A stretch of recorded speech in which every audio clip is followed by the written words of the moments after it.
जी नमस्कार, competitive Hindi classes में आपका बहुत बहुत स्वागत है। और आज हम शिल्पी का पीजीटी का ये पेपर करने वाले हैं। हिंदी का ये प्रवक्ता चयन परीक्षा आप इसको कह सकते हैं। हिंदी का पेपर होगा आपका पीजीटी का 2002 का ये पेपर है जो हम आज करेंगे।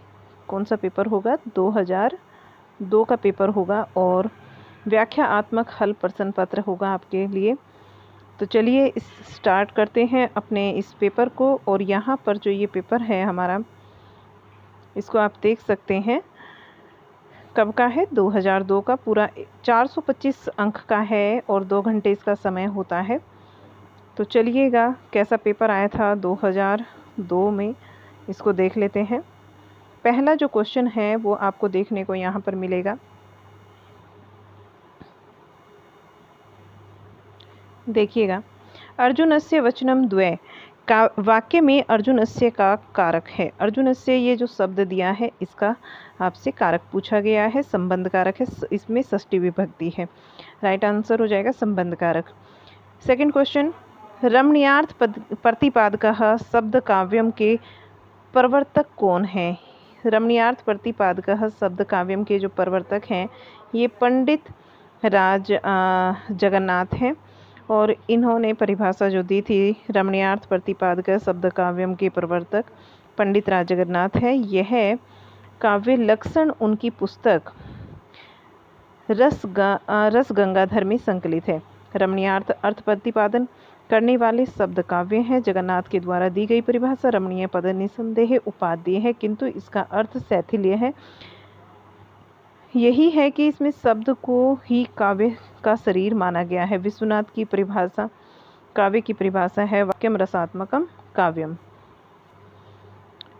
साहित्य दर्पण मम्मट की काव्य परिभाषा है और तद अर्थो 200 शब्दार्थो सगुणावली कृति पुनः क्वापि। ये दंडी की काव्य परिभाषा है कि शरीरम तत्वदृष्टा अर्थः व्यवच्छिन्ना पदावली।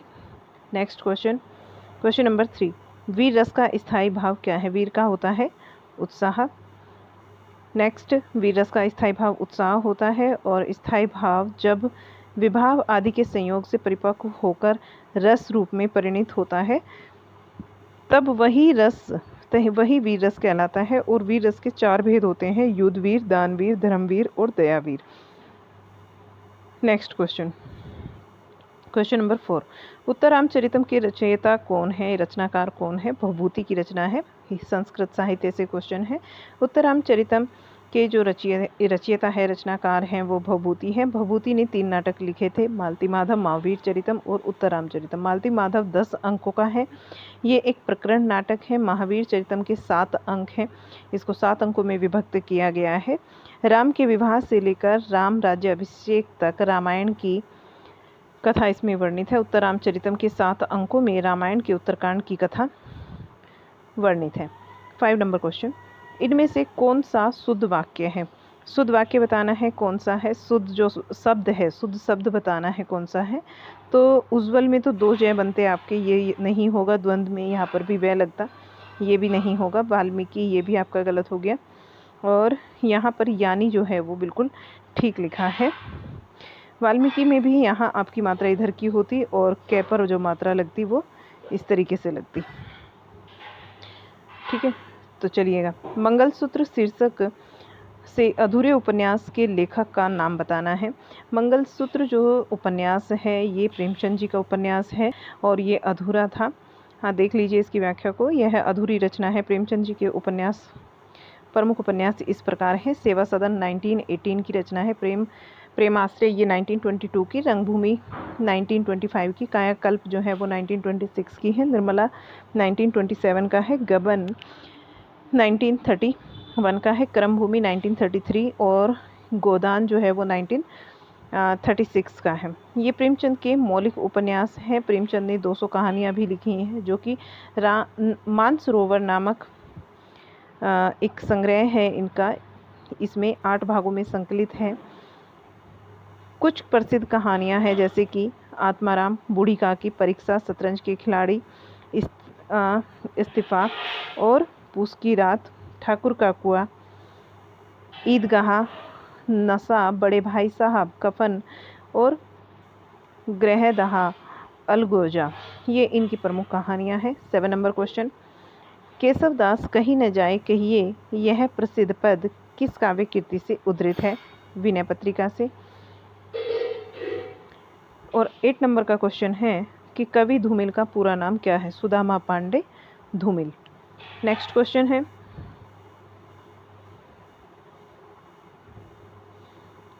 इसकी व्याख्या को देख लीजिए पहले। कवि धूमिल का पूरा नाम सुदामा पांडे धूमिल है और आज की नई कविता के समर्थक सफल कवियों में सुदामा पांडे धूमिल का अत्यंत महत्वपूर्ण स्थान है। संसद से सड़क तक, कल सुनना मुझे और सुदामा पांडे का प्रजातंत्र, इनके 3 प्रमुख काव्य संग्रह प्रकाशित हो चुके हैं। संसद से सड़क तक विशिष्ट साठेत्री काव्य कृति है। इनकी कुत्ता, गांव और एवं किसान जनतंत्र नामक शीर्षक कविताएं भी अत्यंत प्रसिद्ध हैं। 9 नंबर क्वेश्चन,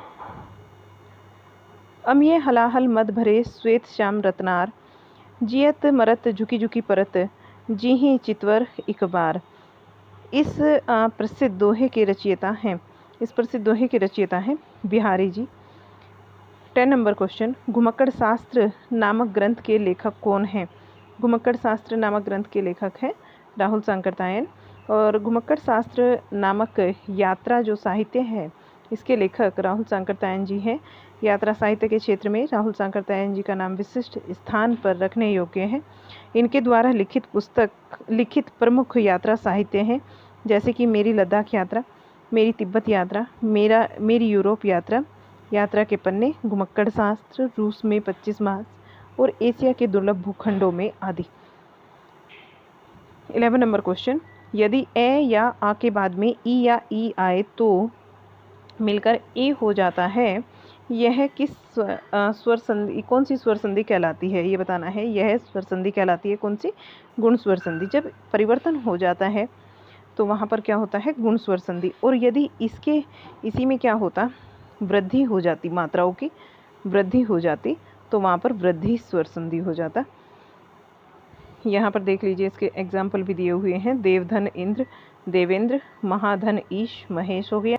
और इस संधि की आगे की व्याख्या, यदि ए आ के बाद उ या तो दोनों मिलकर ओ हो जाता है, अथवा ए आ के बाद री हो तो मिलकर अर हो जाता है, तो ये भी गुण स्वर संधि का ही एग्जाम्पल होगा। 12 नंबर क्वेश्चन, अनंत का सही संधि होगी। अनंत की सही संधि अन धन अंत होती है। राइट आंसर होगा इसका अन धन अंत। और यह क्या है? एक व्यंजन संधि का उदाहरण है। 13 नंबर क्वेश्चन नंबर 13, जिस समास के पूर्व पद एवं उत्तर पद भी समान रूप से प्रधान हो उसे क्या कहते हैं? उसको बोलते हैं हम द्वंद्व समास। वे द्वंद्व समास का उदाहरण होंगे, ठीक है, जिसके दोनों पद प्रधान होते हैं, जैसे कि राम लक्ष्मण। ठीक है, द्वंद्व समास 3 प्रकार का होता है, ये भी ध्यान में रखिए। द्वंद्व समास कितने प्रकार का होता है? 3 प्रकार का होता है। और एक बात याद रखिएगा कि द्वंद्व समास में और भी लगता है जब हम उसका पदों का विग्रह करते हैं, और या 2 शब्द आते हैं जो एक योजक अवयव लिखा जाता है, वो और या के द्वारा लिखा जाता है, राम और लक्ष्मण। इस तरीके से द्वंद्व समास 3 प्रकार का होता है। इतरेतर द्वंद्व, दूसरा होता है समाहार द्वंद्व, ठीक है, और तीसरा होता है वैकल्पिक द्वंद्व। जिस समास का अंतिम पद प्रधान हो उसे तत्पुरुष समास कहते हैं। अव्ययी भाव में पहला पद अवयव होता है और दूसरा पद क्या होता है? संज्ञा होती है। ध्यान में रखेंगे इस चीज़ को। 40 नंबर क्वेश्चन, सदगति शब्द में कौन सा समास होगा? सदगति में समास बताना है, तो यहाँ पर जो है हमारा तत्पुरुष समास राइट आंसर होगा। श्लेष अलंकार होता है। इनमें से जो 4 ऑप्शन हमें मिले हुए हैं, इनमें से हमें बताना है कि श्लेष अलंकार कौन सा होता है। तो शब्द अलंकार यहाँ होता है श्लेष अलंकार। श्लेष अलंकार जो है वो शब्द अलंकार के अंतर्गत आता है। नेक्स्ट क्वेश्चन, इसकी आप परिभाषा देखना चाहें तो देख सकते हैं। जो भी डेफिनेशन है कि श्लेष अलंकार शब्द अलंकार का ही एक भेद है, और शब्द अलंकार के 3 भेद होते हैं, जिसमें आता है आपका अनुप्रास अलंकार, यमक अलंकार और श्लेष अलंकार। अर्थ अलंकार 100 से भी अधिक इसके भेद होते हैं। उपमा, रूपक, उत्प्रेक्षा, उल्लेख, भ्रांतिमान और संदेह, व्यतिरेक, अतिशयोक्ति, प्रति वस्तु उपमा, विरोधाभास, काव्यलिंग इत्यादि अर्थ अलंकार के भेद हैं। 60 नंबर क्वेश्चन, जब उपमेय में उपमान की संभावना प्रकट की जाए तब होता है, तब वहाँ पर उत्प्रेक्षा अलंकार होता है। जब उपमेय में उपमान की संभावना को प्रकट किया जाता है तब कौन सा अलंकार होता है? उत्प्रेक्षा अलंकार होता है। इसका एग्जाम्पल देख लीजिए। एक कान मानो क्रोध से तन कांपने उनका लगा, मानो, देखो यहाँ पर आप इस चीज़ से भी पहचान सकते हैं उत्प्रेक्षा अलंकार को कि मानो हवा के जोर से सोता हुआ सागर जमा। ठीक है, जहाँ गुण धर्म या क्रिया के आधार पर उपमेय की तुलना उपमान से की जाती है वहाँ उपमा अलंकार होता है। जहाँ उपमेय का उपमान रूप मान लिया जाए वहाँ रूपक अलंकार होता है। नेक्स्ट जो क्वेश्चन होगा उसको भी देख लेते हैं। 17 नंबर क्वेश्चन देखिएगा। मात्रा की दृष्टि से दोहा के ठीक विपरीत कौन सा होता है? दोहा के ठीक विपरीत होता है सोरठा। ठीक है, क्योंकि दोहा जो छंद होता है इसके प्रत्येक चरण में, दोहा के प्रत्येक चरण में कितनी मात्राएं होती हैं? ऐसे मात्राएं होती हैं। उसके पहले चरण में 13 और दूसरे चरण में 11 मात्राएं, फिर तीसरे चरण में 13 मात्रा और चौथे चरण में जो है 11 मात्राएं। तो ये तो होता है हमारा दोहा। इसका ठीक विपरीत, विपरीत का मतलब होता है उल्टा। पहले चरण में 11 और दूसरे चरण में होती हैं 13 मात्राएं और तीसरे चरण में होती हैं 11 मात्राएं, चौथे चरण में होती हैं 13 मात्राएं। तो ये होता है हमारा सोरठा। ठीक है, इसको ध्यान में रखेंगे। बाकी इसमें ज़्यादा कुछ नहीं है। मात्राएं जब आप लगानी सीख गए होंगे अब तो, ये तो 12th क्लास में सिखा दी जाती है। चलिएगा क्वेश्चन नंबर 18, छप्पे में होते हैं। छप्पे में क्या होता है? ये जो 4 ऑप्शन आपको दिए गए हैं इनमें से बताना है। प्रथम 4 चरण रोला के होते हैं और अंतिम 2 चरण जो हैं वो उलाला के होते हैं। ये होता है आपका छप्पे छंद।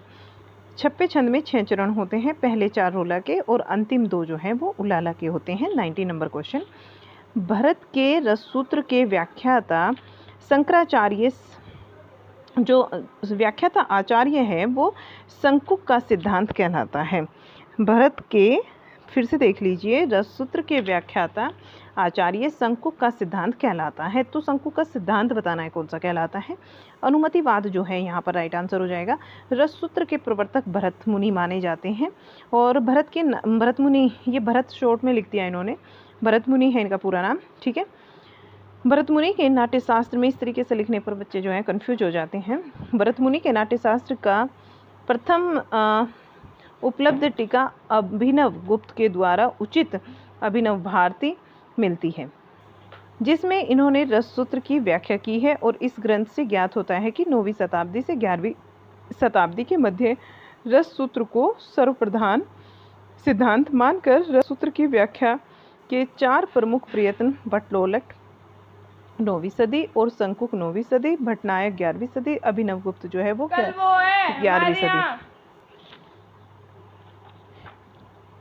मीमांसा न्याय सांख्य शैव दर्शन के आलोक में की गई जो क्रम से उत्पत्तिवाद है, अनुमतिवाद, भुक्तिवाद, अभिव्यक्तिवाद के नाम से विख्यात है। शंकुक का सिद्धांत कौन सा है? अनुमतिवाद का है। 20 नंबर क्वेश्चन, काव्य प्रकाश नामक ग्रंथ के प्रणेता है। काव्य प्रकाश नामक ग्रंथ के प्रणेता जो है वो मम्मट है। राइट आंसर यहाँ पर मम्मट हो जाएगा। काव्य प्रकाश नामक ग्रंथ के प्रणेता मम्मट है, जबकि रुद्रट ने काव्य अलंकार की रचना की है, भामा ने काव्य अलंकार ग्रंथ की रचना की है और विश्वनाथ ने साहित्य दर्पण की रचना की है। 21 नंबर क्वेश्चन, निम्नलिखित में से शुद्ध शब्द बताना है कौन सा है? यहाँ जिजीविषा आपका 2nd नंबर ऑप्शन ठीक हो जाता है। 22 नंबर क्वेश्चन, निम्नलिखित बोलियों में से पूर्वी हिंदी की बोली कौन सी नहीं है? देखिए पहले ये जानना जरूरी है, पूर्वी हिंदी के अंतर्गत कितनी बोलियां आती हैं? 3 बोलियां आती हैं। पूर्वी हिंदी के अंतर्गत 3 बोलियां आती हैं, जिसमें अवधी, बघेली और छत्तीसगढ़ी होती है। अवधी, बघेली, इसमें बघेली होती है, छत्तीसगढ़ी होती है। लेकिन भोजपुरी जो है ये बिहारी हिंदी की बोली है, ये पूर्वी हिंदी की नहीं है और यही आंसर जो है यहाँ पर राइट हो जाता है। 23 नंबर क्वेश्चन, निम्नलिखित युग्मों में कौन सा युग्म गलत है? गलत युग्म को बताना है। तो गलत को हम टिक कर लेंगे कि हमें बताना क्या है। अवधी ये पूर्वी हिंदी की बोली है, ठीक है। ब्रजभाषा पश्चिमी हिंदी की है। भोजपुरी ये बिहारी हिंदी की होती है, ना कि पूर्वी हिंदी की। खड़ी बोली भी पश्चिमी हिंदी की बोली होती है। तो आंसर कौन सा बनेगा? ठीक, ये बनेगा 3 वाला। 24 नंबर क्वेश्चन, बौद्ध धर्म से जुड़े साहित्य की भाषा है। बौद्ध धर्म से जुड़े साहित्य की भाषा बतानी है, कौन सी है? पाली भाषा बौद्ध धर्म से जुड़े साहित्य की भाषा है। बौद्ध धर्म से जुड़े साहित्य की भाषा पाली है और मध्यकालीन आर्य भाषा का युग पाली भाषा के उदय से प्रारंभ होता है। पाली को पालने वाली अर्थात बौद्ध साहित्य की रक्षा करने वाली भाषा भी कहा गया है। पाली को हम बौद्ध प्राकृत भी कह सकते हैं, क्योंकि इसकी सारी साहित्य संपत्ति भगवान बुद्ध के अथवा उनके शिष्य परंपरा के बौद्ध भिक्षुओं के द्वारा की गई है। जो भाषा मूल से चली आ रही है उसका नाम है प्राकृत। नेक्स्ट क्वेश्चन, अगला क्वेश्चन देखिएगा। अगला जो क्वेश्चन है हमारा क्वेश्चन नंबर 25, खड़ी बोली हिंदी की उत्पत्ति हुई है। ये बताना है जो खड़ी बोली हिंदी है उसकी उत्पत्ति किस अपभ्रंश से हुई है।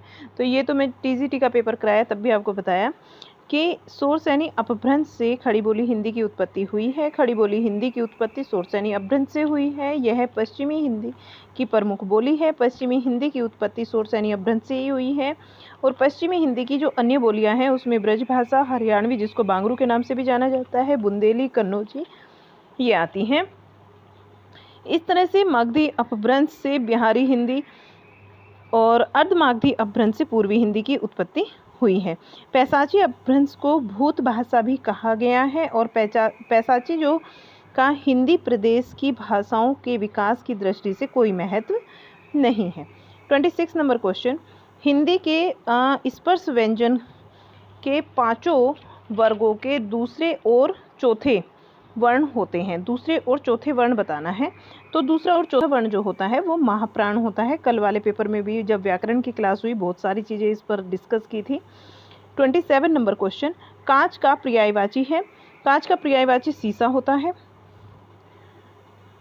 खेत रहना मुहावरे का शाब्दिक अर्थ क्या है? खेत रहना मुहावरे का शाब्दिक अर्थ होता है वीर गति को प्राप्त हो जाना। नेक्स्ट क्वेश्चन 29 नंबर क्वेश्चन, निम्नलिखित में से किस मुहावरे का अर्थ असंभव होना नहीं होगा? असंभव होना नहीं होगा चांद पर थूकना। इसका मतलब होता है असंभव होना नहीं। चांद पर थूकना, थूक ही नहीं सकता कोई चांद पर, तो मुहावरे का अर्थ निकलता है। नेक्स्ट जो क्वेश्चन है यहाँ पर देखिएगा 30 नंबर क्वेश्चन, उद्गम की दृष्टि से अमीर है। अमीर एक विदेशज शब्द है। अमीर क्या है? एक विदेशज शब्द है। 31 नंबर क्वेश्चन, निम्नलिखित काव्य संकलनों में से किसके कवि अरुण कमल हैं? अरुण कमल बताना है किसके कवि हैं। तो यहाँ पर 31 का जो राइट आंसर होता है वो होता है केवल अपनी धार। केवल अपनी धार जो ग्रंथ है, काव्य संकलन है, ये अरुण कमल का है। 4 ऑप्शन आपका राइट होगा। केवल अपनी धार नामक काव्य संकलन के रचनाकार अरुण कमल हैं। इनकी अन्य कृतियाँ हैं नए इलाके में, ग्रहण 3 और सबूत।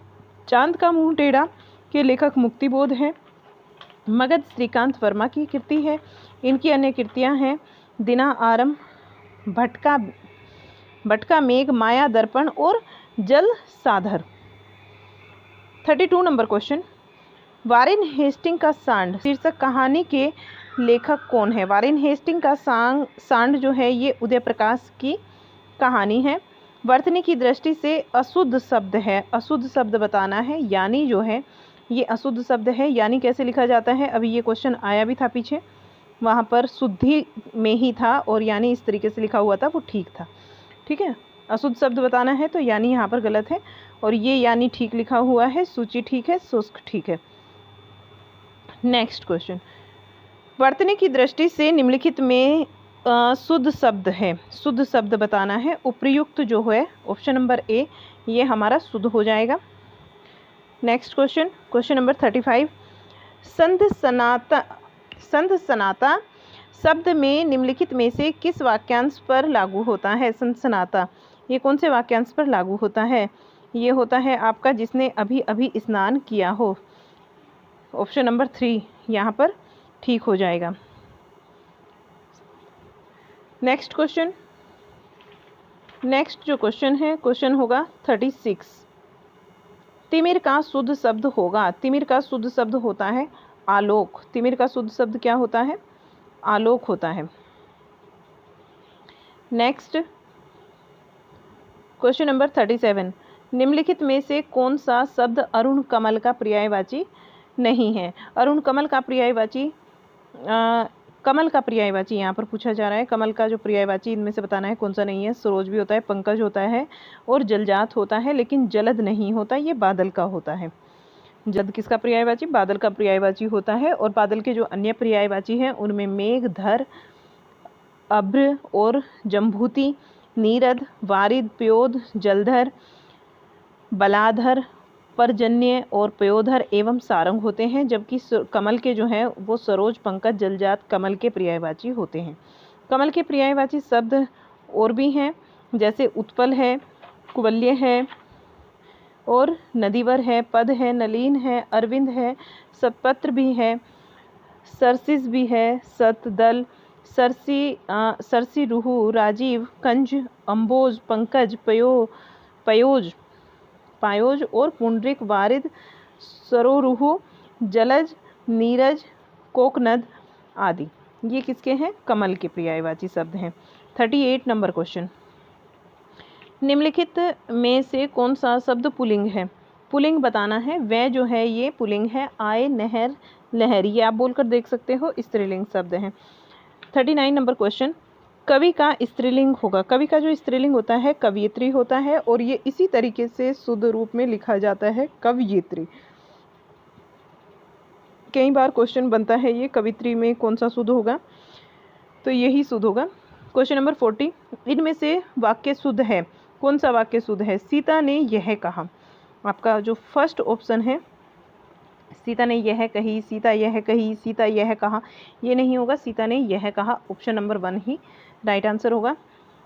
नेक्स्ट, इनमें से किस ग्रंथ के लेखक रामविलास शर्मा हैं? रामविलास शर्मा बताना है किस ग्रंथ के लेखक है। भारत में अंग्रेजी राज और मार्क्सवाद राइट आंसर हो जाएगा। भारत में अंग्रेजी राज और मार्क्सवाद। नेक्स्ट क्वेश्चन को देखिएगा।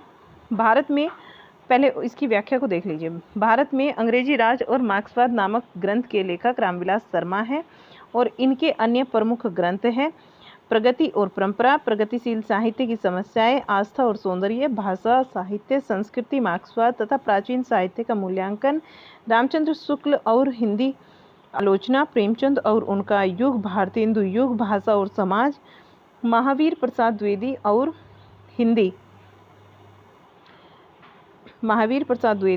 और हिंदी नवजागरण, नई कविता, अस्तित्ववाद, प्राचीन भारत के भाषा परिवार, मार्क्सवाद तथा पिछड़े हुए समाज, प्रेमचंद, भारतेंदु, हरिश्चंद्र आदि हैं। हिंदी साहित्य की भूमिका एवं मध्यकालीन बोध का स्वरूप नामक ग्रंथ हजारी प्रसाद द्विवेदी जी का है। क्वेश्चन नंबर 42 को देखिए। दूसरी परंपरा की खोज किसका है? इसके लेखक कौन है? दूसरी परंपरा की खोज ग्रंथ के नामवर सिंह जो है यहाँ पर राइट आंसर हो जाएगा। दूसरी परंपरा की खोज के लेखक नामवर सिंह है। ये मार्क्सवादी लेखक थे। मार्क्सवाद के समर्थक होते हुए भी रामविलास शर्मा की तरह इन्होंने मार्क्सवादी आलोचक नहीं है।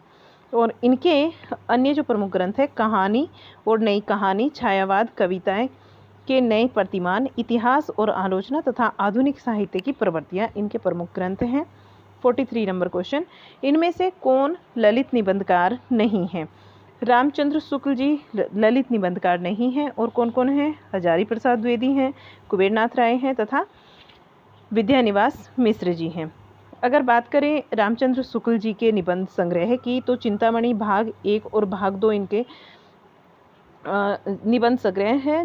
निबंधों का संग्रह। चिंतामणि से पहले विचार विधि, चिंतामणि नाम से पहले ये किस नाम से जानी जाती थी? विचार विधि के नाम से इनके निबंधों का संकलन 1930 में प्रकाशित हुआ था। इसके अतिरिक्त चिंतामणि भाग 3 भी नामवर सिंह के द्वारा संपादित किया गया है। और इनके प्रमुख निबंध हैं भाव या मनोविकार, उत्साह, श्रद्धा, भक्ति, कला, लज्जा और ग्लानि, लोभ और प्रीति, घृणा, भय, क्रोध। कविता क्या है?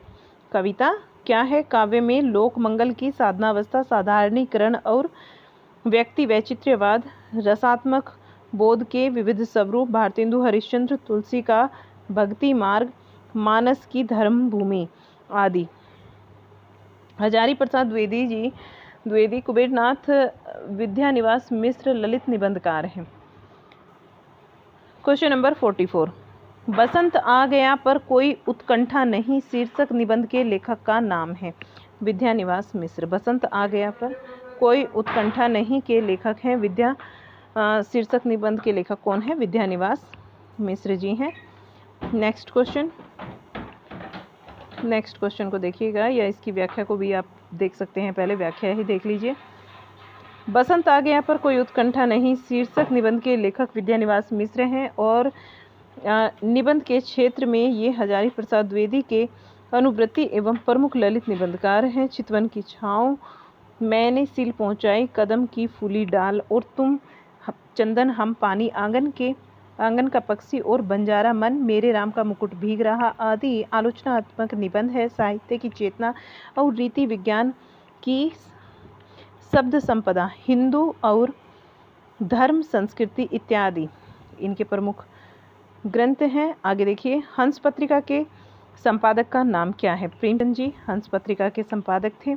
हंस पत्रिका के संपादक का नाम प्रेमचंद है। प्रेमचंद के द्वारा संपादित हंस पत्रिका बनारस से 1930 में तत्कालीन साहित्यिक गतिविधियों का महत्वपूर्ण माध्यम बनने में समर्थ हुई है और प्रकाशित होते हुए हंस में समकालीन हिंदी कथा साहित्य का प्रतिनिधित्व पत्र बन गया था। यह कथा साहित्य के अतिरिक्त इसमें उच्च कोटि की कविताएं, एकांकी, निबंध और आलोचनाएं भी प्रकाशित होती थी। प्रेमचंद जी की मृत्यु के बाद शिवदान सिंह चौहान, अमृत राय आदि ने हंस पत्रिका का संपादन किया है। इस युग को एक जागरूक मासिक पत्रिका, इस युग का यह एक जागरूक मासिक पत्र भी था।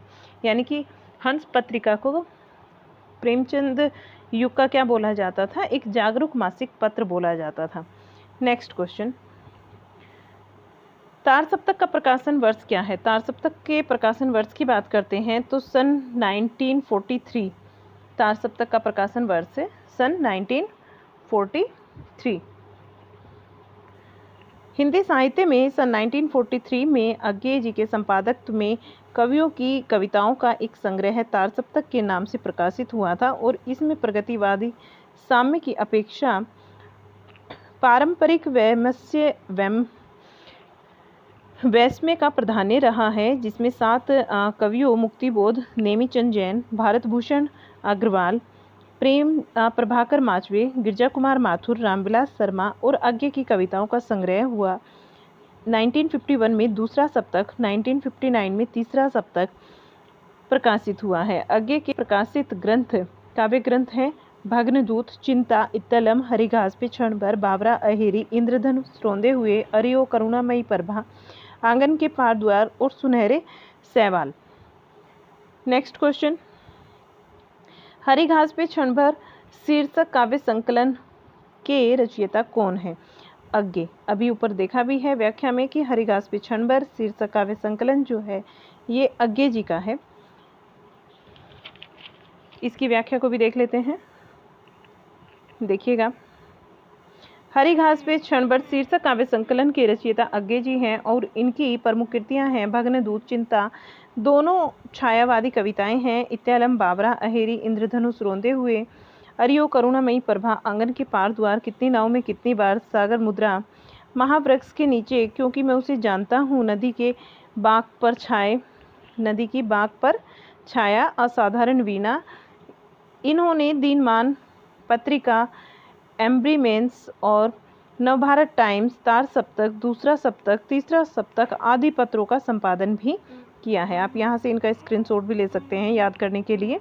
निराला की प्रमुख रचनाओं की बात करें तो अनामिका, परिमल, गीतिका, तुलसीदास, कुकुर, मुत्ता, बेला और नए पत्ते, अर्चना, सरोज स्मृति, गीत आराधना, गीत गुंज तथा अपरा, जूही की कली, राम की शक्ति पूजा आदि और दिनकर की प्रमुख कृति कुरुक्षेत्र और उर्वशी है। नेक्स्ट क्वेश्चन है 48 नंबर क्वेश्चन, आवारा मसीहा के लेखक हैं। आवारा मसीहा के लेखक बताना है कौन है? विष्णु प्रभाकर जी आवारा मसीहा के लेखक हैं। आवारा मसीहा नामक कृति विष्णु प्रभाकर के द्वारा रचित बंगला भाषा के प्रसिद्ध उपन्यासकार शरद चंद्र की जीवनी है। इनके अलावा विष्णु प्रभाकर ने समाधि, डॉक्टर, युगे युगे क्रांति, टूटते परिवेश नामक नाटक तथा अर्ध नारीश्वर, तट के बंधन और निशिकांत आदि उपन्यासों की रचना की है। क्वेश्चन नंबर 49, निम्नलिखित में से किस लंबी कविता के रचयिता मुक्तिबोध हैं? कौन सी लंबी कविता है जिसके रचयिता मुक्तिबोध हैं? तो अंधेरे में कविता के रचयिता कौन है? मुक्तिबोध जी हैं। अंधेरे में नामक लंबी कविता के रचयिता मुक्तिबोध हैं। मुक्तिबोध की लकड़ी का रावण, ब्रह्म, राक्षस व अंधेरे में सही अर्थ में लंबी कविता की अनिवार्य आवश्यकताओं को पूरा करती है। आधुनिक हिंदी साहित्य में लंबी कविता के लेखन का श्री गणेश महाप्राण निराला जी की सरोज स्मृति, तुलसीदास की राम की शक्ति पूजा बादल राग से हुआ है। लहरों में प्रसाद जी के 4 आख्यान कविताएं भी हैं जिनके नाम है शेर सिंह का शस्त्र समर्पण, प्रलय की छाया, पैसोले की प्रतिध्वनि, अशोक की चिंता, असाध्य वीणा, ये अज्ञे जी की रचना है। Next question number 50, Jaishankar Prasad के अधूरे उपन्यास का नाम क्या है? इरावती है। जयशंकर प्रसाद जी का जो अधूरा उपन्यास है वो इरावती है। कंकाल और तितली ये भी जयशंकर प्रसाद जी के उपन्यास है। इन तीनों उपन्यासों की रचना की है जयशंकर प्रसाद जी ने। जो मंगलसूत्र है ये प्रेमचंद जी का अधूरा उपन्यास है। तो व्याख्या देख लेते हैं आगे इसकी।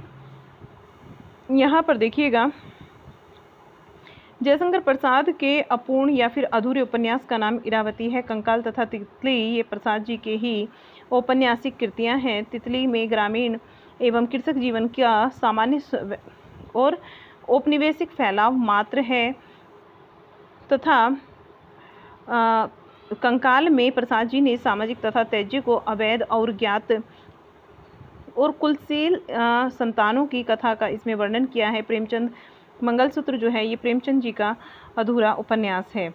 51 number question,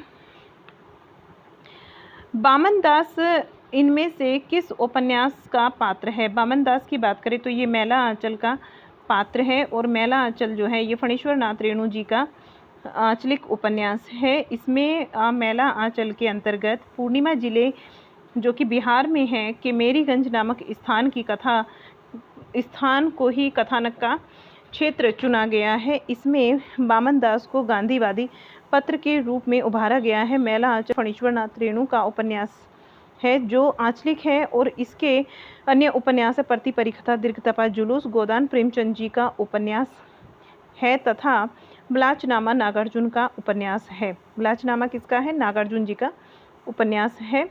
next question number 52, तीसरी कसम फिल्म किस लेखक की कहानी पर बनाई गई थी? फणीश्वर नाथ रेणु जी की कहानी पर बनाई गई थी। 53 नंबर क्वेश्चन, भारत मित्र पत्र कब प्रकाशित होता है? भारत मित्र जो पत्र है ये कलकत्ता से कहाँ से प्रकाशित होता है? कलकत्ता से। और बात करते हैं यह पत्र तिलक की प्रख राजनीति का समर्थक पत्र था। यह द्विवेदी युग में एकमात्र उल्लेखनीय दैनिक पत्र था। इसके संपादक अंबिका दास वाजपेयी ने 1919 में उससे संबंधित विच्छेद कर लिया था। लक्ष्मण नारायण गर्दे ने इसके संपादक नियुक्त किए गए थे। भारत मित्र का प्रकाशन 1935 ईस्वी में होता है और यह हिंदी का पहला सुसंगठित दैनिक पत्र था। अपनी सीमाओं के बावजूद भी इसे हिंदी में दैनिक पत्रों की परंपरा का सूत्रपात करने का श्रेय प्राप्त हुआ है। 54 नंबर क्वेश्चन, राजेंद्र यादव एवं मन्नू भंडारी के द्वारा संयुक्त रूप से लिखा गया उपन्यास कौन सा है? 1 इंच मुस्कान इन दोनों के द्वारा लिखा गया एक संयुक्त रूप से औपन्यासिक कृति है। यहाँ पर देखिएगा, राजेंद्र यादव और मन्नू भंडारी के द्वारा संयुक्त रूप से लिखा गया उपन्यास 1 इंच मुस्कान है। 1 इंच मुस्कान खंडित व्यक्तित्व वाले आधुनिक व्यक्तियों की प्रेम ट्रेजेडी है, इसे ध्यान रखेंगे। और राजेंद्र यादव के अन्य उपन्यास हैं बोलते हैं, उखड़े हुए लोग। मन्नू भंडारी की बात करें तो इनके उपन्यास है आपका बंटी, स्वामी तथा महाभोज। 55 नंबर क्वेश्चन, क्या भूलूं क्या याद करूं किसकी आत्मकथा है? हरिवंश राय बच्चन जी की आत्मकथा है और इनकी आत्मकथा के जो हैं 4 भाग हैं। क्या भूलूं क्या याद करूं, नीड़ का निर्माण, फिर बसेरे से दूर तथा बादशाह से 10 द्वार से सोपान तक, ये हैं। 56 नंबर क्वेश्चन की बात करें तो रामधारी सिंह दिनकर को किस कृति पर ज्ञानपीठ पुरस्कार प्राप्त हुआ था? उर्वशी पर प्राप्त हुआ था। उर्वशी दिनकर की नवीनतम प्रबंध काव्य कृति है जो कि ज्ञानपीठ पुरस्कार से सम्मानित है और इसमें कवि ने उर्वशी एवं पुरूरवा की प्राचीन आख्यान को एक नए अर्थ से जोड़ना चाहा है। उर्वशी प्रेम और सौंदर्य का काव्य है। दिनकर की प्रमुख कृतियां हैं बारदोली विजय, प्रणभंग, रेणुका, हुंकार, रसवंती, कुरुक्षेत्र, रश्मि, रथी, नील, कुसुम, उर्वशी और परशुराम की प्रतीक्षा, कोयला तथा और कवित्व। मृत्यु तिलक, हारे को हरिनाम, सीपी और शंख, आत्मा की आंखें दोनों अनुदित हैं। और रश्मि लोक ये एक कविता संकलन है। संस्कृति के 4 अध्याय, शुद्ध कविता की खोज दोनों क्या है, गद्य रचनाएं हैं। बुद्धदेव, कला तीर्थ और कलिंग विजय, हिमालय का संदेश, ये चारों कविताएं हैं। नेक्स्ट क्वेश्चन यहाँ पर देखिएगा, अरविंद दर्शन से प्रभावित हिंदी कवि कौन से हैं? पंत जी हैं। ठीक है, राइट आंसर क्या हो जाएगा, पंत हो जाएगा, सुमित्रानंदन पंत। ये अरविंद दर्शन से प्रभावित हिंदी कवि हैं। और अगर बात करते हैं अन्य कवियों की, देखिएगा जो प्रसिद्ध छायावादी कवि हैं सुमित्रानंदन पंत, इनकी बाद की रचनाओं में स्वामी विवेकानंद और महर्षि अरविंद का अध्यात्म का प्रभाव है। निराला जो है ये स्वामी रामकृष्ण परमहंस और स्वामी विवेकानंद का इन पर गहरा प्रभाव पड़ा है। प्रसाद पर शैव दर्शन का प्रभाव है। जबकि महादेवी की बात करें तो इन पर बौद्ध दर्शन का प्रभाव है। यहाँ से क्वेश्चन बन सकता है, अभी पंत जी पर पूछा गया है, हो सकता है बाद में निराला या फिर प्रसाद पर पूछ लिया जाए। महादेवी वर्मा पर पूछा गया, ये क्वेश्चन भी पूछा गया है। ठीक है, और अगर बात करें मैथिली शरण गुप्त जी की तो ये एक राम भक्त कवि थे। 58 नंबर क्वेश्चन, निम्न में से कौन सा उपन्यास राही मासूम रजा के द्वारा लिखित है? राही मासूम रजा ने लिखा था आधा गांव। कौन सा लिखा था? आधा गांव। ये राही मासूम रजा जी का है। इसे एक आंचलिक उपन्यास की अभिधा प्राप्त है और उपन्यास में हिंदू मुसलमान के विभाजन की कहानी है। नूतन ब्रह्मचारी, स्वजान एक सुजान, बालकृष्ण भट्ट जी के उपन्यास है। कालाजल ईसानी जी का प्रमुख उपन्यास है। बाणभट्ट की आत्मकथा, चारू चंद्रलेख, पुनर्वा नामदास का पोथा, ये हजारी प्रसाद द्विवेदी जी के प्रमुख उपन्यास है। 59 नंबर क्वेश्चन, बाणभट्ट की आत्मकथा क्या है? ये एक औपन्यासिक कृति है। किसकी है? हजारी प्रसाद द्विवेदी जी की है। और इसकी कथा वस्तु बाणभट्ट की कादम्बरी और हर्षचरित्र से संग्रहित है। इनके अन्य उपन्यासों में चारू चंद्रलेख आता है जो कि 1963 का है। पुनर्वा ये 1973 का है। अनामदास का पोथा 1976 का है। बाणभट्ट की आत्मकथा ये 1946 का है, 46 में प्रकाशित हो चुका था। अब बात करते हैं चंद्रावली नाटिका की। चंद्रावली नाटिका के लेखक कौन हैं? हरिश्चंद्र जी हैं। भारतेंदु हरिश्चंद्र ये चंद्रावली नाटिका के लेखक हैं। इसकी व्याख्या को देख लीजिए। चंद्रावली नाटिका 1876 के इसमें 1876 का है और भारतेंदु हरिश्चंद्र जी इसके लेखक हैं। यह एक नाटक है। आलोच्य युग में भारतेंदु हरिश्चंद्र सर्वश्रेष्ठ नाटककार हुए हैं और इन्होंने अनुदित एवं मौलिक सब प्रकार के मिलाकर 17 नाटकों की रचना की है। विद्यासुंदर की बात करें तो विद्यासुंदर 1868 का है। रत्नावली 1868 का है। पाखंड विडंबन ये 1872 का है। धनंजय विजय 1873 का है। कर्पूर मंजरी 1875 और भारत जननी ये 1877। मुद्रा राक्षस 1888। वैदिक हिंसा हिंसा न भवती और 1873 का है। सत्य हरिश्चंद्र 1875 का है। विसस्य विस्मो औषधम 1876 का है। भारत दुर्दशा 1888 का है। नील देवी ये 1881 का है। अंधेरी नगरी 1881। सती प्रताप 1883। प्रेम जोगनी ये 1875 का है। नेक्स्ट है कि कविवचन सुधा थी। कविवचन सुधा क्या थी? एक पत्रिका थी कविवचन सुधा। देखिए, कविवचन सुधा एक पत्रिका थी जिसको भारतेंदु जी ने 1868 में निकालना आरंभ किया था और 5 वर्ष के बाद 1873 में इन्होंने हरिश्चंद्र मैगजीन नामक एक मासिक पत्रिका निकाली जिसमें 8 अंकों के पश्चात इसका नाम हरिश्चंद्रिका कर दिया गया। शुक्ल जी ने लिखा कि हिंदी गद्य का ठीक परिष्कृत रूप पहल चंद्रिका में ही, हरिश्चंद्रिका में ही प्रकट हुआ था और सन 1874 में भारतेंदु जी ने नारी शिक्षा के लिए बाला बोधिनी नामक पत्रिका को भी निकाला था। इस प्रकार से कुल मिलाकर इन्होंने 3 पत्रिकाएं निकाली। 62 नंबर क्वेश्चन, महावीर प्रसाद द्विवेदी ने सरस्वती पत्रिका का संपादन कब शुरू किया था? सन 1903 से स्टार्ट कर दिया था महावीर जी ने और कब तक किया था? 1920 तक किया था इन्होंने। ये 20 तक इसके संपादन कार्य को करते रहे। इनकी मौलिक काव्य रचनाओं में काव्य मंजूषा, सुमन, कन्याकुब्ज और अबला विलाप आदि विशेष रूप से उल्लेखनीय है। अनुदित काव्य कृतियों में गंगा लहरी, ऋतु तरंगिणी और कुमार संभव आदि विशेष का महत्व है। नेक्स्ट देखिएगा, इसी में आगे जो क्वेश्चन बनता है यहाँ पर देखिए ये सूचियाँ हैं और इनका मिलान करना है। बाणभट्ट की आत्मकथा की अगर बात करें तो इसके रचनाकार कौन होंगे? अभी हमने किया था कि हजारी प्रसाद द्विवेदी जी जो हैं बाणभट्ट की आत्मकथा के लेखक हैं। शेखर एक जीवनी ये अज्ञे जी का है। आधे अधूरे मोहन राकेश का है। संस्कृति के 4 अध्याय रामधारी सिंह दिनकर जी का है। आप यहाँ पर मैचिंग कर सकते हैं इनकी, ठीक है। नेक्स्ट क्वेश्चन है, एक भारतीय आत्मा निम्न में से किस कवि का उपनाम है? एक भारतीय आत्मा जो कहा जाता है ये माखनलाल चतुर्वेदी जी को कहा जाता है। हिंदी कविता में राष्ट्रीय भावना का जयघोष करने वाले कवियों में माखनलाल चतुर्वेदी जी एक भारतीय आत्मा के नाम से विख्यात हैं। इन्होंने प्रताप प्रभा नामक पत्रों का संपादन किया है, करमवीर का नाम संपादन किया है और इनकी रचनाएं हैं हिमतरंगिणी, हिमकृतनी, युगचारण, समर्पण और माता। आगे चलते हैं। 65 नंबर क्वेश्चन, प्रेमचंद की अंतिम कहानी थी। अंतिम कहानी प्रेमचंद जी की कौन सी थी? अंतिम जो कहानी थी वो थी कफन। अंतिम कहानी कफन थी जो कि सन 1936 में लिखी गई थी। यह वर्ष प्रेमचंद जी की मृत्यु का भी समय है। और ईदगाह, बड़े घर की बेटी, ये 1936 के पहले की कहानियाँ हैं। नेक्स्ट क्वेश्चन की बात करते हैं। क्वेश्चन नंबर 66, आधुनिक काल की किस काव्यधारा में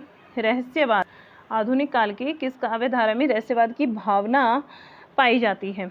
तो यहाँ ऑप्शन आपका छायावाद ठीक होगा। छायावाद में रहस्यवाद की भावना पाई जाती है। इसकी व्याख्या को देख लीजिए, व्याख्या इसमें कुछ दी नहीं है, बस यही है। फिर देखिएगा 67 नंबर क्वेश्चन की ज्ञानपीठ पुरस्कार से सम्मानित नहीं किए गए थे। कौन नहीं किए गए थे? जयशंकर प्रसाद जी, रामधारी सिंह दिनकर को मिला हुआ है और सुमित्रा नंदन पंत को तथा नरेश मेहता को, लेकिन जयशंकर प्रसाद को नहीं मिला था ज्ञानपीठ पुरस्कार। रामचरितमानस नामक काव्य संग्रह काव्य की रचना शैली क्या है? दोहा चौपाई शैली है। ऑप्शन ए ठीक होगा आपका। रामचरितमानस ये तुलसीदास जी की रचना है और दोहा चौपाई शैली में लिखी गई है। और तुलसीदास जी की जो प्रमुख कृतियां हैं, रामलला, नच्चू पार्वती मंगल, जानकी मंगल, बरवई रामायण, वैराग्य संदीपनी, रामाज्ञा प्रश्नावली और कवितावली, दोहावली, गीतावली, विनय पत्रिका आदि हैं। मैंने ये भी बताया था कि इनकी कौन सी रचनाएं अवधी भाषा में हैं और कौन सी रचनाएं इनकी ब्रज भाषा में लिखी हुई हैं, और एक ट्रिक भी बताई थी उसकी। तो जिन भी बच्चों ने हमारी पहली क्लासेस देखी होगी, टीजीटी का पेपर देखा होगा, ठीक है, अभी हाल ही में जो हमने 1-2 दिन पहले ही किया है, तो वो ज़रूर कमेंट बॉक्स में बताएं मुझे लिखकर कि मैंने किस तरीके से आपको लर्न करना बताया था। एक ही बार पढ़ने से आपको वो याद हो जाएंगे और फिर आप उनको कभी भी नहीं भूल पाएंगे, एग्ज़ाम तक नहीं, कभी भी नहीं भूल पाएंगे, ठीक है। 69 नंबर क्वेश्चन है कि बिहारी रीतिकाल की किस काव्यधारा के कवि हैं? बिहारी जो है वो रीति सिद्ध कवियों के अंतर्गत आते हैं। बिहारी जी रीति सिद्ध कवियों में आते हैं। रीतिकाल के अंतर्गत 3 धाराओं, रीतिकाल को 3 काव्यधाराओं में विभाजित किया गया है। पहला है रीतिबद्ध। इसके अंतर्गत वे कवि आते हैं जिन्होंने अलंकार, नायिका भेद आदि के लक्षण बताकर उनके उदाहरण स्वरूप काव्य को रचा है, जिसमें केशव, पद्माकर और मतीराम जी आते हैं। सेकंड नंबर पर आते हैं रीति सिद्ध कवि। इसमें वे कवि आते हैं जो लक्षण उदाहरण की पद्धति प्रकट रूप में तो नहीं अपनाते, किंतु रचना के समय उनका ध्यान जरूर रखते हैं। ऐसे कवियों में बिहारी जी आते हैं। रीति मुक्त की बात करें तो इस धारा के कवि लक्षण और उदाहरण की ना तो पद्धति को अपनाते हैं और ना ही उनका ध्यान रखते हैं। घनानंद, बोधा, आलम ठाकुर आदि रीति मुक्त या फिर स्वच्छंद धारा के कवि माने जाते हैं, ठीक है। और आगे देखिएगा 70 नंबर क्वेश्चन, भूषण 2 राजाओं के दरबारी कवि थे, जिनमें से पहले राजा शिवाजी थे और दूसरे कौन थे? दूसरे थे छत्रसाल। दूसरे कौन थे? 70 नंबर क्वेश्चन का आंसर क्या होगा? छत्रसाल। दूसरे राजा आपके छत्रसाल को आप लगा देंगे। आगे चलते हैं, इसकी व्याख्या को देख लीजिए।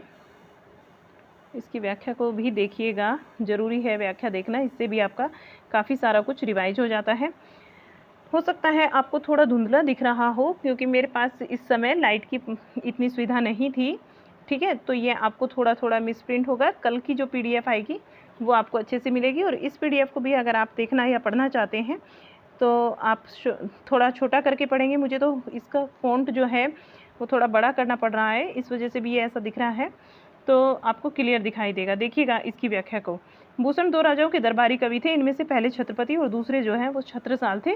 चित्रकूट के राजा रुद्रसाह सोलंकी ने इन्हें भूषण की उपाधि दी थी, और शिवाजी के आश्रय में इन्हें शिवराज भूषण जो कि 1673 और शिवा बावनी की रचना इन्होंने की। छत्रसाल की प्रशस्ति में इन्होंने छत्रसाल दशक की रचना की है। भूषण उल्लास, दूषण उल्लास और भूषण हजारा भी इन्हीं की रचनाएं मानी जाती हैं। 71 नंबर क्वेश्चन, सूची 1 का 2 से मिलान करना है। ठीक है, कर देते हैं सूची 1 का 2 से मिलान। देखिएगा यहाँ पर आदिकाल की बात करनी है। आदिकाल में कौन से कवि आते हैं? आदिकाल में आते हैं यहाँ पर अमीर खुसरो जी। और भक्ति काल की अगर बात करें तो भक्ति काल में कौन आते हैं? भक्ति काल में आएंगे आपके जायसी, भक्ति काल को जायसी से मैच करेंगे। रीति काल में आपके आलम आ जाते हैं और आधुनिक काल में आपके भारतेंदु जी आ जाते हैं। यहाँ आप मैचिंग कर सकते हैं।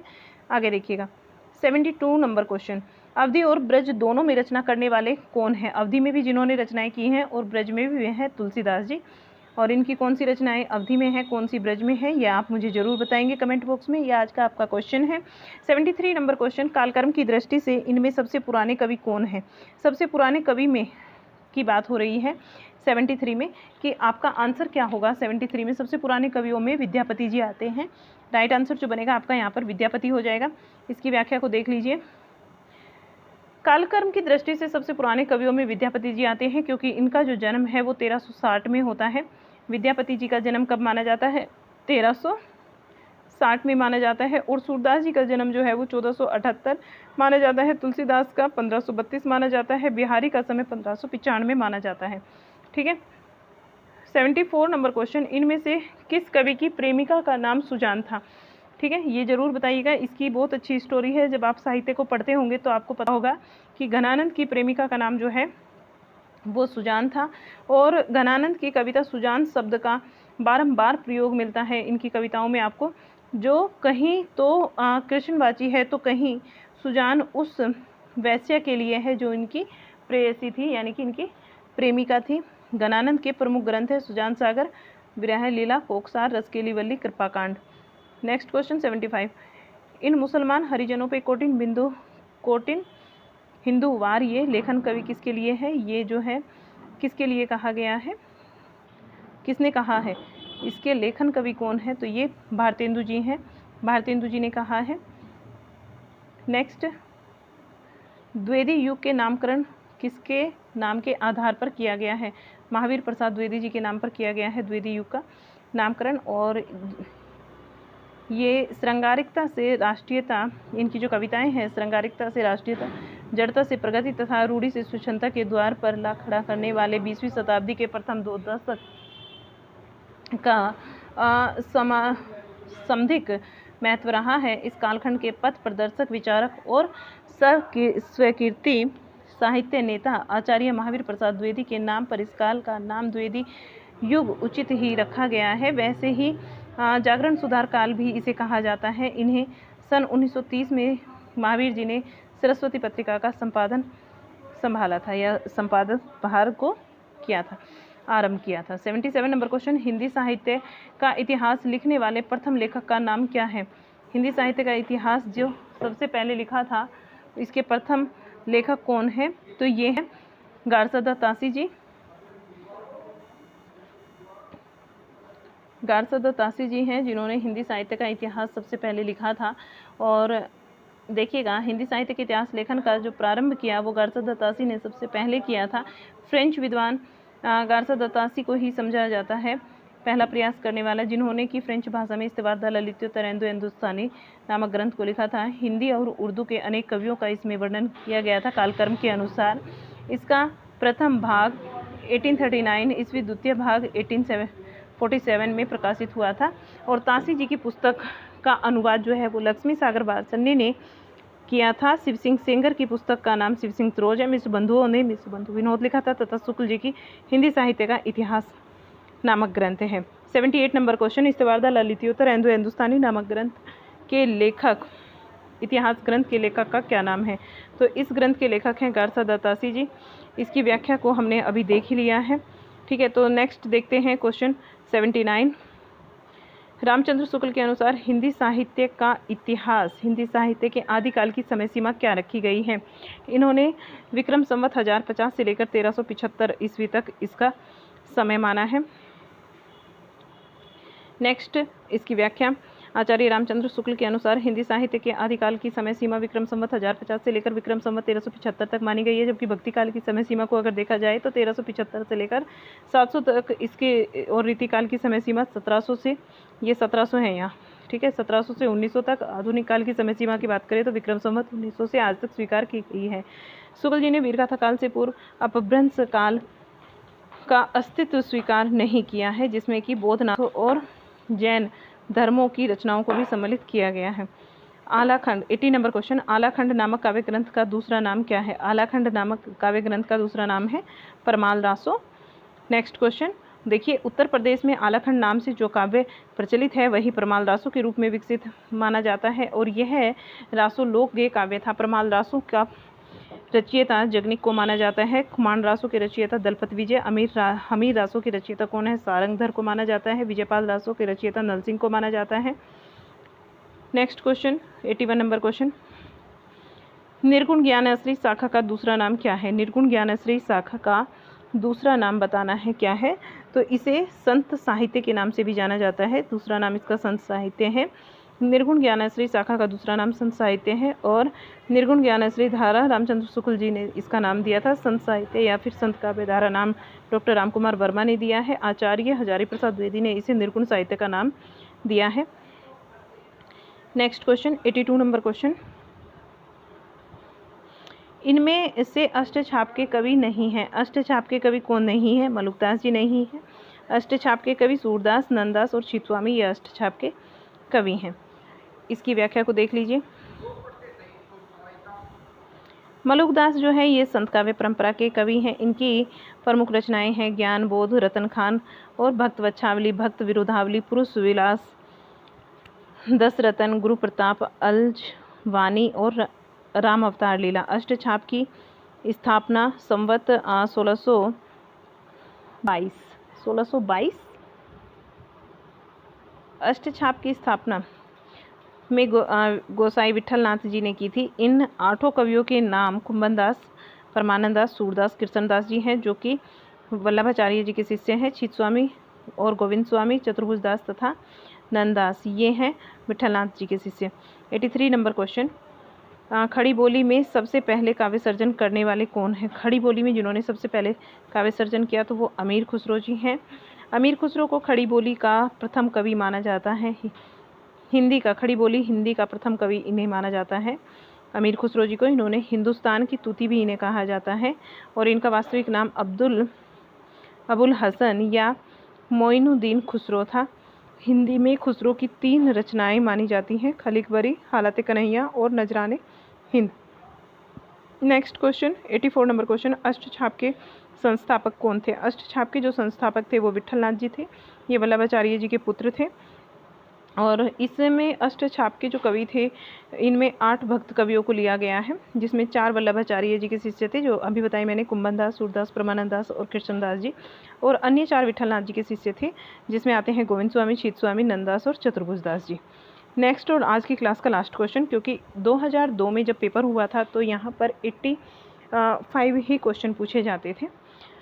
देखिएगा, कृष्ण गीतावली नामक काव्य ग्रंथ की रचयिता कौन है? कृष्ण गीतावली नामक काव्य ग्रंथ जो है ये तुलसीदास जी की रचना है, और कृष्ण गीतावली के रचयिता तुलसीदास जी हैं। आचार्य रामचंद्र शुक्ल ने अपने इतिहास में छोटे बड़े 12 ग्रंथों का उल्लेख किया है। दोहावली, कवित रामायण, गीतावली, रामचरितमानस, रामाज्ञा प्रश्नावली, विनय पत्रिका, ये सभी बड़े ग्रंथ हैं। और रामलला, नच्चू, पार्वती मंगल, जानकी मंगल, बरवाई रामायण, वैराग्य संदीपनी, कृष्ण गीतावली, ये छोटे ग्रंथों में आते हैं। तो यहाँ आपका पेपर जो है वो कंप्लीट हो जाता है। कैसा आपको पेपर लगा आज का ज़रूर बताइएगा क्लास को, इसमें कमेंट बॉक्स में लिखकर। देखिए, पीडीएफ अगर आपको मिलेगी तो इस तरीके से मिलेगी, यहाँ आपको सब कुछ समझ में आएगा। फ़ॉन्ट को बड़ा करने से ही थोड़ी दिक्कत होती है कि फ़ॉन्ट जो है वो खुला सा हो जाता है, वो समझने में दिक्कत आएगी। लेकिन ये पीडीएफ अगर आप चाहते हैं, ये पूरा पेपर अगर आप चाहते हैं तो आपको मिलेगा ये हमारे टेलीग्राम चैनल पर, ठीक है। इसका पीडीएफ मैं अभी अपलोड कर दूंगी। और क्लास कैसा लगा ज़रूर बताइएगा। चैनल को अभी तक जिन्होंने सब्सक्राइब नहीं किया है वो सब्सक्राइब ज़रूर कर लीजिएगा, ठीक है। इस तरह के यूपी टीजीटी और पीजीटी के पेपर आप देखने के लिए शिल्पी से मैं पेपर करा दूंगी, कुछ और अलग से प्रैक्टिस सेट भी आपको करा दूंगी, तो आपको कोई दिक्कत भी नहीं होगी पढ़ने में। चलिएगा, बताना ज़रूर, चैनल को सब्सक्राइब कर लीजिए, लाइक शेयर करना मत भूलिएगा। मिलते हैं आपसे एक और नई क्लास में, तब तक के लिए बाय बाय।